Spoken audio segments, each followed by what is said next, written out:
Iso ni to bei chalo nade bende weche chalo kaka en buore Nairobi City kameja ka koso nyamburko kawuono ringo kaka pile.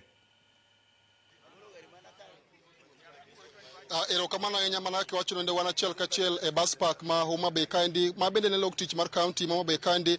Victor, okinyi ma kawuono jogo eko manie sekta mar wuoth e pacho kaendi ne oluongo ng'anyo ka gisundo mondo mi sirikal owinj ywakgi kalore kod nengo mar mafuta ma giwacho ni odhi malo kendo osehinyo mokalo sekta mar wuoth e piny Kenya kaendi. Kendo okinyi ma kawuono en mor mara mar bedo e twak moko kuom jogo eko manie sekta mar wuoth. Kendo Victor, kaka inyalo neno wantie achiel kachiel e bus station ma Homa Bay kaendi. Kendo anyalo wacho ni Victor, kalore kod nonro mwasechako timo mane watimo chakre okinyi ma kawuono en nitie nyamburko manok manitie apaya kaendi. Kendo waneno ka thoth weg nyamburko kawo nyamburko magi kendo yiengo e tesende mag mauta mantiere boma ma Homa Bay kaendi kaka achiel kuom ranyisi mar ni ok gimor kod nengo mar mafuta ma giwacho ni odhi malo kendo hinyo mokalo sekta mar wuoth e piny Kenya kaendi. Victor, bende ne waloso kod moko kuom jogo eko kata derepe mag loche mating'o osike mopogore opogore ma bende waneno ka nitie thothgi ma kawo loche gi kendo keto e tesende mag mauta ni mantie boma ma Homa Bay kaendi ka giwacho ni ok ginyal dhi nyime kod tich kalore kod nengo mar mafuta mani malo kendo osehinyo mokalo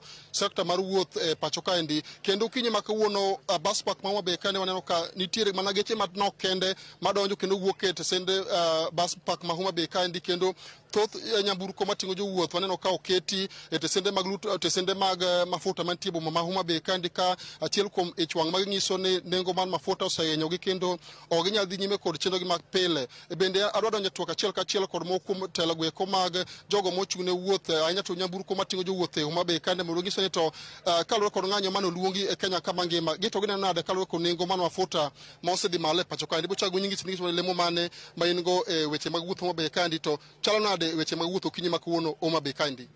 Okay.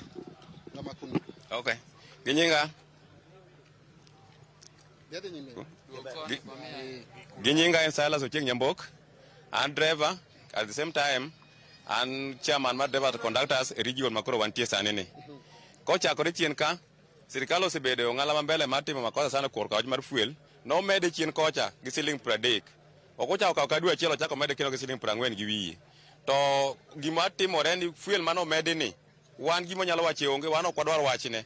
Kata mana sani king'iyo stage onge gari jowuotho gol pesa geche to nie parking conductors gi dia saywak dala kujo kwadogo wan ogilwetwa nono we geche chungo geche giriembo wa kwada penjo government to en wala dhi kanyi koro ka geche kos manwa dhiye gitamo mondo kwa tiye group ni te odepend kuom matatu go fuel kango gi odhiambo ogolo fuel no duoko koka modong koro ko chopo odhiambo ogo fuel te odong lwete nono kata motene wuon gari onge en modhigo onge koro wadwa kwal koso wadwa tiyo office governor office president wate jotelo bed piny mondo winjre wan ok wadhi bedo gi ma mokwongo wabro dhi kata bedo kata wabro kadhi kata chime ute nikech ma koto mach mon kendo ywak nyithindo oseriemb tenie dhot nikech wach fuel 1 month nyithindo tenie dhot ok wanyal tero kata fee.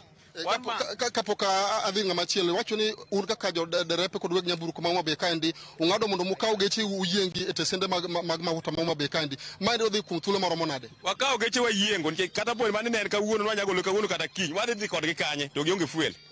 Pejo petonde go bende oseloro fuel nikech gin bende giloro nikech gima watimo kodgi be onge. Koro manyiso ni wachungo geche kata wagologi onge fuel manyalo gone. Kapok aduoke studio wacha ka paro mar achiel kuom jogo manie sekta mar transport Homa Bay kacha kata nyingi odiochieng' ma kawuono chalo kuno ade weche mag wuoth. Erokamano, an Samson Odhiambo Dumbe, an driver Homa Bay, Migori, Kisumu. To kinyalo ng'iyo kama wantie kawuono movement wakaw tools waketo piny nikech onge movement mora manyalo dhi mbele. To nikech iyudo ka wach motimore mar fuel momedore ni fuel medore ga ndiyo imede gi siling 7 gi siling 8 wawinjo to fuel mamedore gi siling 50 40 gi wiye ni Mr. President kanyo konywa nikech magi mokwongo thuwa gi jowuoth moting'o pile wan gi our daily customers moting'o pile idwaro ni mondo imede Homa Bay to Kisumu siling 600 ok obiye golo nikech en onge kuma odhi yude. Koro miyo wakaw tools waketo piny geche wayiengo mondo une ka kuduokonwa wach fuel piny wadhi e movement wa mapile pile ka kawaida. Adwa duoke studio mondo dhi nyime kotwa ka pod wan ka kod jopiny kaachiel kod jowuoth mondo mi wakaw pachgi to giwacho nang'o kalure kod ng'ur masani nitie tung Kenya mangima e wi wach mar mafuta masani kosedhi malo kendo inyo mokalo sekta mar wuoth e piny Kenya kaende. Ka ok kamano to abiro duoke achiel studio ka pod wan gi jopiny ka wabiro kod gin mbaka ewi ni to gin pek mane ma gineno mosekelo sekta mar wuoth obedo kod ng'ikruok okinyi ma kawuono kalure kod nengo mar mafuta ma osedhi malo e pacho kaendi. Erokamano Ali Abich kanie kaunti ma Homa Bay kuom report ma kamano. Wabiro dhi nyime kod temo luwo anena